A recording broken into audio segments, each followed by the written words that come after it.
पहले आपका बहुत एक रिश्ता बना था रजत जी से और काफी बाहर उसे रोमांटिकली दिखाया जा रहा था। मेरी तरफ से था कि हाँ अच्छा लग रहा है रजत के साथ। अविनाश फेक आई थिंक बाहर आकर रिश्ता अविनाश ईशा से नहीं रहने वाला।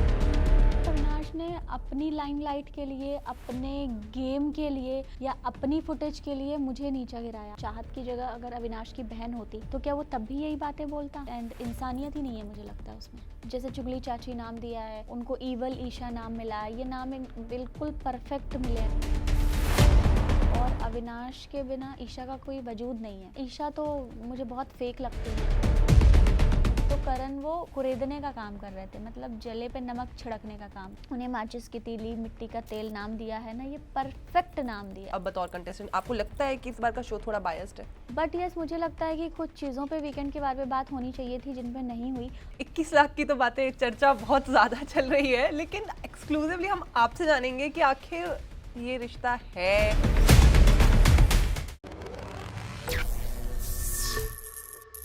हाय गाइस, स्वागत है आपका फिल्मी ज्ञान पर। मैं हूं आपके साथ हर्षिता बब्बेले और आज हमारे साथ है फैंस की चाहत पांडे। कैसे हो आप? मैं अच्छी, आप कैसी हैं? बहुत प्यारे लग रहे हो आप भी। Thank you. और कैसा लग रहा है घर के बाहर आके? कुछ अलग ही दुनिया दिख रही है। बहुत अच्छा लग रहा है। आसमान देखने को मिला और घड़ी देखने को मिली, कितने बज रहे हैं, क्योंकि वहाँ पे घड़ी भी नहीं होती है, फ़ोन भी नहीं होता है, कुछ नहीं है, फ्रेंड्स भी नहीं होते हैं, अपने फैमिली भी नहीं होती है, कुछ नहीं होता है। सो अच्छा लग रहा है सबसे बात करके, सबसे मिलके। पर बिग बॉस की जर्नी की बात करें तो आपके हिसाब से आपकी जर्नी किस तरीके से गई है? उतार चढ़ाव रहे हैं, बहुत सारी चीज़ें मैंने सीखी हैं, धीरे धीरे बहुत चीज़ें मैंने इम्प्रूव की हैं। तो ये लाइफ टाइम एक्सपीरियंस है बिग बॉस के घर का। पर कई फैंस का या बाहर लोगों का ये कहना है कि आपने एक कैरेक्टर पकड़ा हुआ था, बहू, दुखियारी बहू का, जो रोती रहती थी, और ऐसा कुछ बहुत सारे कमेंट्स आए, उस पर आपका क्या कहना है? मैं कहना चाहती हूँ लोगों से कि अगर 3.5 महीने तक मैंने एक कैरेक्टर पकड़ के रखा, मैं एक्टिंग कर रही थी, तो मुझे बेस्ट एक्ट्रेस का अवार्ड दे दो लाके। मुझसे अच्छा एक्टर फिर कोई हो ही नहीं सकता है, अगर मैंने 3.5 महीने विदाउट कट के एक्टिंग की है तो। और क्या रिश्ते की बात करें तो घर में रिश्ते तो काफ़ी बनते हैं। पहले आपका बहुत एक रिश्ता बना था रजत जी से और काफ़ी बाहर उसे रोमांटिकली दिखाया जा रहा था। फिर आपकी तरफ से चीज़ें क्या थी? वो सिर्फ एक दोस्ती के हिसाब से ही था या कुछ अलग उस समय चल रहा था? देखिए, मेरी तरफ से था कि हाँ अच्छा लग रहा है रजत के साथ, एज अ फ्रेंड वाइब आ रही थी। पर आप इंसान को दोस्त नहीं बना सकते जिस इंसान पे आपको भरोसा ही ना हो। आप उसको दोस्त नहीं बना सकते जो अपनी बात पे नहीं रहता, जो आपका मजाक उड़ाता है और जो ज़रूरत के अनुसार आपसे बात करता है या टाइम पास के लिए आपसे बात कर रहा है। तो बहुत सारी चीज़ें ऐसी थी जिस वजह से मैंने कभी दोस्त नहीं बोला। तो हमेशा थोड़ी बात फिर झगड़ा, थोड़ी बात फिर झगड़ा, क्योंकि वो है ऐसा कि वो ट्रस्ट नहीं कर सकते आप उस पर। चाहत, आपका और अविनाश का काफ़ी बीफ था और बाहर भी था और अंदर जाके भी आया। हालांकि मम्मी ने भी आपको आके समझाया था कि अविनाश से कोई रिश्ता नहीं रखना है। जो भी आपके ऊपर चीज़ें उठा के कि प्यार वाला भी एक उन्होंने बोला एक लड़की का, तो आखिर हो क्या रहा था और उस टाइम पे क्यों आपको इतनी पोकिंग करी जा रही थी? अब पता नहीं, मुझे ऐसा लगता है कि अविनाश ने अपनी लाइमलाइट के लिए, अपने गेम के लिए या अपनी फुटेज के लिए मुझे नीचा गिराया, मेरे ऊपर बेबुनियाद झूठे इल्ज़ाम लगाए। तो ये सब जो अविनाश ने किया ये एक्सपेक्टेड नहीं था, क्योंकि अगर अविनाश सोचता कि अगर चाहत की जगह अगर अविनाश की बहन होती तो क्या वो तब भी यही बातें बोलता कि तुम मुझे शर्टलेस देखना चाहती हो, तुम मेरे पीछे पड़ी हो? नहीं बोलता ना। तो वही चीज़ें हैं कि आपने अपने फ़ायदे के लिए किसी लड़की की इज्जत को इतना गिरा दिया। आपने ये भी नहीं सोचा कि बाहर इसकी फैमिली है, मेरी मम्मी पे क्या बीतेगी, क्या सोचेंगे लोग। उसको सिर्फ अपने आप से मतलब है। So he is very selfish and इंसानियत ही नहीं है मुझे लगता है उसमें। अविनाश के ऊपर बाद में एक वुमेनाइजर वाला कशिश और उनका जो हुआ था वो भी एक बहुत बड़ा शब्द उठा था। और हालांकि फ्लर्टिंग तो दोनों जगह से चल रही थी, ऐसा हमने देखा भी था और बाहर भी कहना था। पर बतौर घर के सदस्य आप लोग तो वहाँ पे हर दिन देख रहे होंगे कि क्या चल रहा है, तो उस पर आपका क्या टेक ऑन है? वुमेनाइजर वाला जो वर्ड बोला गया था अविनाश को। अविनाश को मेरी मम्मी ने जो बोला था उस बारे में आप पूछ रही हैं? कशिश और अविनाश का जो कशिश और अविनाश की तो उनकी पर्सनल बातचीत थी। उसमें शायद अविनाश ने इस तरह से बोला था कि इस तरह जैसे एलिगेशन मुझ पे लगे हैं वोमेनाइजर टाइप जी। के, तो ये उनके पर्सनल बीच की बातचीत थी। क्या हुई वो एग्जैक्ट मुझे पता नहीं, पर हाँ मेरी मम्मी ने जो आके बोला अविनाश को, वो सब एक माँ का गुस्सा था अपनी बेटी के लिए, जो वो 3 महीने से टीवी पे देख के जो झेल रही थी, और वो जब मिली तो वो फूट पड़ा। उनको जो हर्ट हुआ उसकी बातों का, वो मम्मी ने वही किया। और आई थिंक एक माँ अपनी बेटी के लिए स्टैंड लेती है, फिर वो बिल्कुल। नहीं देखती है, वो मरने मारने पे भी आ जाती है अगर बात बेटी की इज्जत पे आ जाती है तो। जी बिल्कुल। वो बाहर से 24 घंटे देख रही हैं तो ऑफ कोर्स उनका तो बस्ट आउट बनता ही था। बट अविनाश और ईशा का भी एक रिश्ता चल रहा है। कहीं ना कहीं हमें ऐसा दिखता है कि ईशा ने अविनाश का सहारा लिया है और बस आगे बढ़ रही हैं और शो में बस चुगलियां और यही उनका चल रहा है। यही पर चल रहा है। आप बतौर कंटेस्टेंट आप रहे हैं तो आपको पता होगा कि क्या चल रहा है और नरेटिव काफी सेट करती है ईशा, उस पर आपका क्या टेक ऑन है? हाँ बिल्कुल, लोगों के बारे में बैक बिचिंग करना, जैसे चुगली चाची नाम दिया है उनको, ईवल ईशा नाम मिला है, ये नाम बिल्कुल परफेक्ट मिले हैं उनके लिए, क्योंकि उनका वही काम है।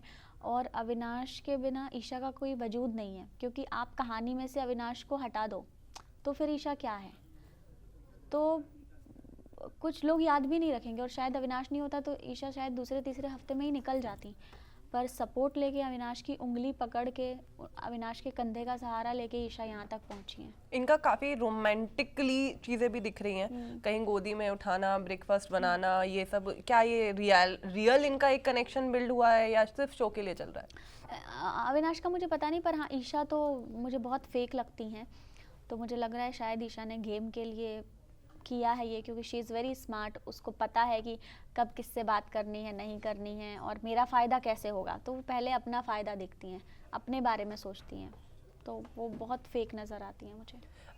वैसा ही एक कनेक्शन करणवीर और चुम का भी है, लेकिन लोगों का कहना है कि चुम करणवीर के सहारे इतना आगे आ गई हैं, उतना तो नहीं था चुम का कंट्रीब्यूशन, उस पर आपका क्या लगता है? ऑफ कोर्स चुम को करण का सपोर्ट मिला है, मैं डिनाई नहीं करूँगी, लेकिन चुम में बहुत सारे बदलाव भी मैंने देखे हैं, क्योंकि स्टार्टिंग में चुम बिल्कुल भी बात नहीं करती थी, और ठीक है वो नेचर होता है इंसान का, हर कोई बड़बड़ बड़बड़ नहीं करता है, किसी का नेचर होता है कि वो शांत है, वो कम बात करता है, तो चुम बहुत कम बात करती थी, लेकिन धीरे धीरे वो खुली, किचन से भी बाहर निकली तो उनके ओपिनियन नज़र आए। टास्क में चुम ने हमेशा बहुत अच्छा परफॉर्म किया है, तो वो बहुत स्ट्रॉन्ग है फिज़िकली, और किसी के बारे में बुराई करना पीठ पीछे ये सब भी चुम ने कभी किया नहीं है। तो स्टार्टिंग में वो दिख नहीं रही थी, पर फिर जब वो बाहर निकल के आई तो बहुत अच्छे बदलाव देखने मिले चुम में।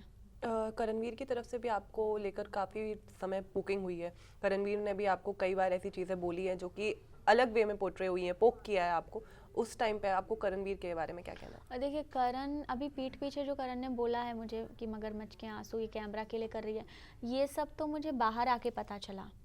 जब मैं घर में थी तो मेरे पीठ पीछे लोग क्या बोल रहे हैं मुझे नहीं पता, पर सामने सामने जो मेरा और करण का फ़ाइट हुआ था उसमें वो थोड़े देर का फ़ाइट था, फिर मुझे लगा कि ठीक है, कभी कभी होता है इंसान ज़्यादा रिएक्ट कर देता है, और जो मैंने गुस्से में फेंका था, करण को लगा कि मैंने उनको मारा, पर वो उनको मारा नहीं था मैंने, वो गुस्से में बस वो फेंका था, तो उनको लगा कि उनको मारा, तो यही सब चीज़ें हुई थी।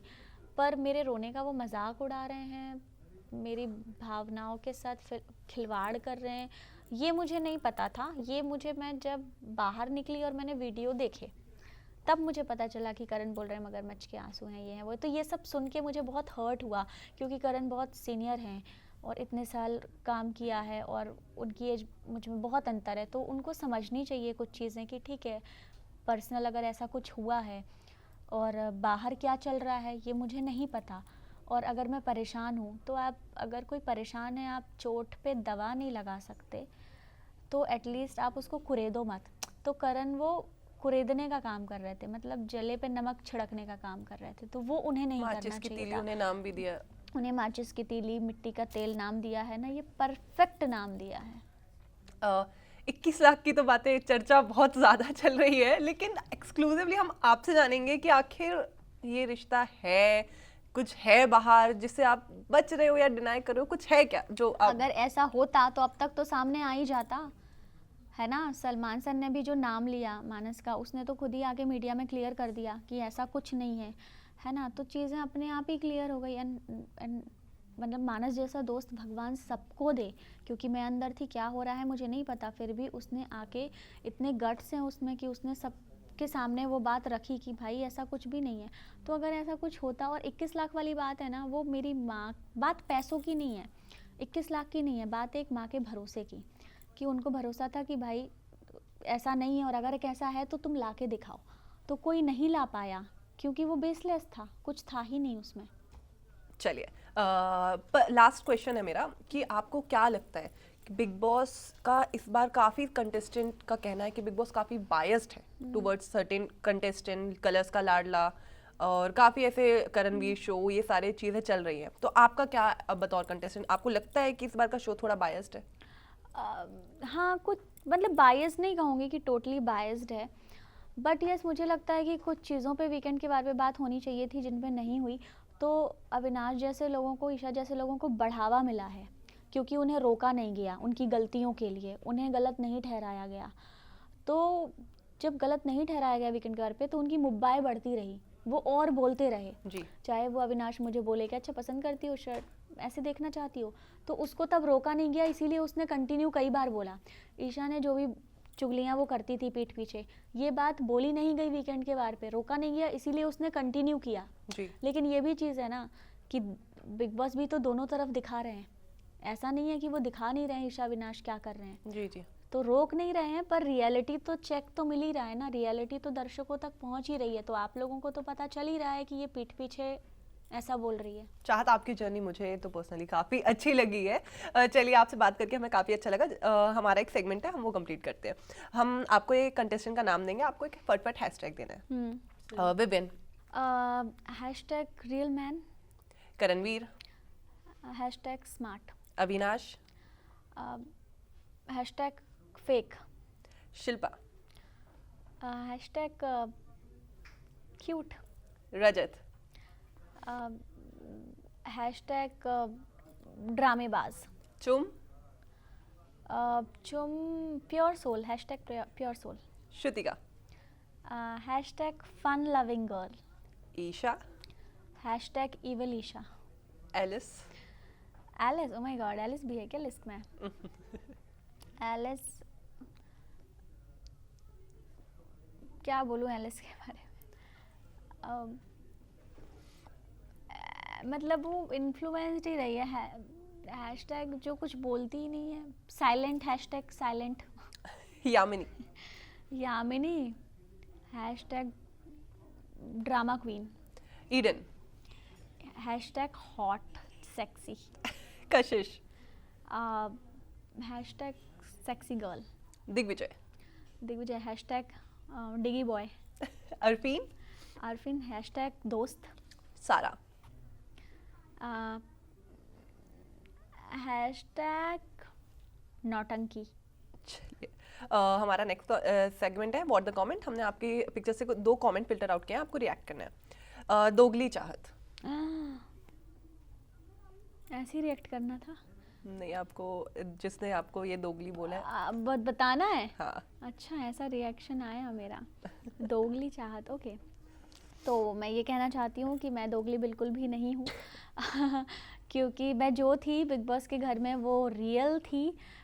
कभी मैंने दिखावे के लिए, सपोर्ट के लिए, गेम के लिए, अपने फ़ायदे के लिए दोस्तियाँ नहीं की। जिससे रिश्ता है, जिससे नहीं है उससे नहीं है।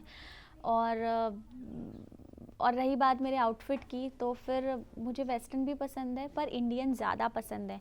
तो आपको जो मेरे फ़ोटोग्राफ देख के लग रहा है वेस्टर्न में, तो वो मेरे शो का एक फ़ोटोशूट हुआ था जिसमें मुझे डबल रोल प्ले करने थे, तो वो उसके पुराने फ़ोटोज़ हैं। तो दोगली नहीं हूँ, रियल हूँ। Sympathy card, Karan is right, आप सिंपैथी रो रो के लेकर आगे बढ़ी हैं। नहीं, ऐसा नहीं है, मेरी आदत है एक्चुअली। मैं बहुत इमोशनल हूँ, बहुत इमोशनल।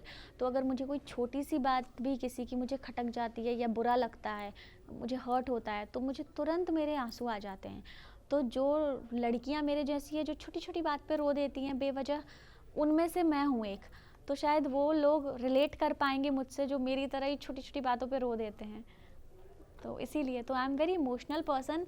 और रोना कोई गलत बात नहीं है, आई थिंक वो इमोशन है जो मैं छुपा नहीं रही हूँ, जो दिख रहे हैं, बाहर आ रहे हैं, बह रहे हैं, तो बहने दे रही हूँ आंसुओं को। चाहत, लास्टली आप किसको विनिंग में देखना चाहते हैं और बाहर आके किससे बिल्कुल कतई बात नहीं करेंगे, रिश्ता ही नहीं रहेगा? आई थिंक बाहर आके रिश्ता अविनाश ईशा से नहीं रहने वाला, वहाँ नहीं बनी तो अब क्या बनेगी। और विनिंग में तो I think game point of view से देखें तो करण एंड विवियन चुम। चलिए, एक फैंस के लिए मैसेज हो जाए। मैं ये कहना चाहती हूँ कि आप सभी लोगों ने बहुत प्यार दिया है, बहुत सपोर्ट किया है। आपके प्यार की वजह से ही मैं 14वें हफ्ते तक पहुँच पाई। और मैंने अगर आप लोगों को कहीं डिसअपॉइंट किया हो तो उसके लिए आई एम सॉरी, बट आप लोग अपना प्यार हमेशा ऐसे ही मेरे ऊपर बरसाते रहना, क्योंकि मैं भले ही फिनाले तक नहीं पहुंच पाई पर जनता के दिलों में तो हमेशा रहूंगी। Thank you so much, thank you Thank so you. Much चाहत, Thank you. Thank you.